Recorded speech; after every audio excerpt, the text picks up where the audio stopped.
There you go. Resin.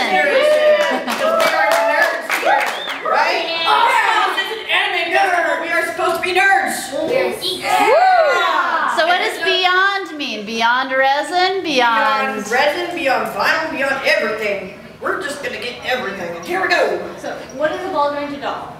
These are obviously ball jointed dolls, but that's beside the point.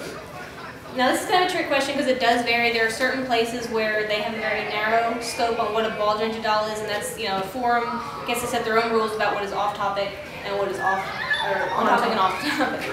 Actually, the very first ball jointed doll, the history started right here. This is a Volks Dolphy that started with, they combined doll and figure to make Dolphy. And originally Volks made like airplane kits and stuff, so this was kind of their first little doll kit. It's an ABS plastic doll. This one is with the head anyway. They're kind of jointed. They don't have, you know, strings like typical ball jointed dolls of today. They kind of inspire everything. Like now we have plastic dolls like the Hestias and the pull-ups, which are not technically ball jointed dolls. They have ball joints, but they're not strung or have the really like internal skeleton like these vinyl dolls do. Basically, Volks was like, we're making car kits and airplane kits. Let's get their girlfriends in on it by making dolls. And that's how it happened. It's pretty awesome. I'm like, yes! After that inspired, in 1999, they actually came out with the first resin doll, and that's the Super Dolphys. She's right here. Yes, this is a Volks Super Dolphy Kun. They come in different sizes and basically ages. Is the SD10, the SD13, SD16, 17, sorry. Then they also made the MSD, which is the mini Super Dolphy. They, you know, are the Volks versions are 42 to 43. Anything, you know, Super Dolphy is a ball jointed doll. Not all ball jointed dolls are Dolphys or Super Dolphys. It's kind of like tissues and Kleenex. It's a brand versus the actual what it's called. Yeah. All Kleenex are tissues. Not all tissues are Kleenex. All ball jointed dolls, or all Super Dolphys are ball jointed dolls. Not all ball jointed dolls are Super Dolphys. It's like that. Because Volks is a Japanese company, so most of your ball jointed dolls are made in companies in Asia and have an Asian aesthetic. But there's starting to be American companies like Goodrow. The Shonen House. Yeah. Again, those are not always considered on topic in all the ball jointed doll circles, but there's nothing wrong with having them. They're still wonderful, fun, cute dolls. They're still pretty awesome. The size obviously varies very much. We have anything from a 5 centimeter. We actually don't have an example of one of those because they're really tiny and you can get lost in them. She's actually, those are 11 centimeters. Yeah. And maybe 9. It's even smaller than that. And then we have a 90 centimeter, or the 1/2 scale. He is 3 feet tall. And I arm carried him today, and he's not difficult to arm carry. He's not actually very difficult to carry. It's kind of like, he's a little cumbersome only if you're like a small person like me, but he's not particularly heavy. So he's not really that heavy. No, I've had other dolls. Even though he looks like a small child. We compared him to a friend of mine, a 3-year-old. It was a strangely odd comparison. Typically your sizes are, you know, the 90 centimeters are what's called 1/2 scale, 1/3 scale, or they call them SDs for Super Dolphys, MSDs, you know, named after the Volks, or the 1/4 scale, and they range about, you know, 40 to 45 centimeters or so. And then some go up to 48. Yeah, and then you have your tinies or your Yo SDs, which are generally in the 30 to 25 centimeter range. And then even smaller. I mean, there's the different brands have different names for them too. Like Fairyland makes the Pookies and the real Pookies all the way down to the really teeny tiny ones.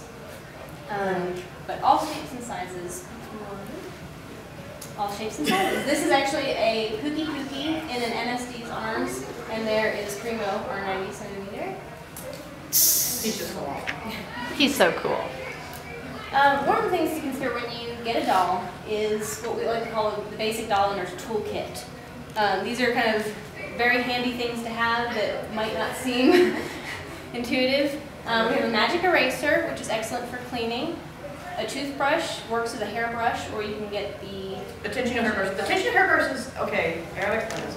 Because a lot of people say the Tenshi hairbrush is, like, they're like, oh, a toothbrush is like just as good as the Tenshi. No, the Tenshi hairbrush is magic. It is a nice, static, awesome thing. But a toothbrush is very good for finer details. Also, it's just a very, some people prefer to use a toothbrush, some prefer to use Tenshi. It's, you know, they're both really fluid and awesome. I'm saying flipping because that's a town in Arkansas I learned. Word of the day. Yeah. Then a face-up protector, especially if you have a doll that has eyelashes added on, this can keep them from getting crushed. And also if you travel a lot with your doll, Yes. that can be great for sticking them in suitcases, so you don't have to worry about a face-up rubbing or anything like that. A wig cap is this little silicone thing right here. It helps keep a wig on, especially all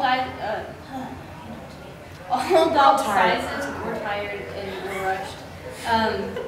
Generally, your 1/3 range is going to have a typical head size. Your MSD are going to have a typical head size, but each company has its own measurements, and a wig cap can kind of help give that wig the extra grip on the head, so it's not going to slide off. Especially if you're traveling with dolls, you don't want to suddenly look down and see your doll is bald and you have no idea where your wig is. I've seen them made in silicone, I've seen them made in cloth. Yeah. Another thing, if you don't want to use a wig cap for some, like if you have a really light colored wig and you don't quite want to use a wig cap, another great idea is either Velcro or potato, which help to stopper it, to keep it from falling off. I've actually used magnets to keep wigs on sometimes without running around conventions and knocking into people, so. And you can also even just use a rubber band yourself, just give some grip. The benefit of this as well, and the same thing with the cloth ones, is that it can prevent some staining issues, especially like your resins, your vinyls. Your vinyls stain very easily, especially with the dark wig, so having that wig cap on can help prevent some staining as well. Same thing with a body sock, which is just a layer that's going to go on the doll underneath the clothes to hopefully prevent some cloth bleeding on. We'll get more into staining and prevention in a little bit too. Restringing tools, this is a string puller, and this is an S-hook puller for the head. Eventually, even if you just kind of stick your doll and don't ever touch it, eventually the elastic will wear out in it, if you have a strung resin doll.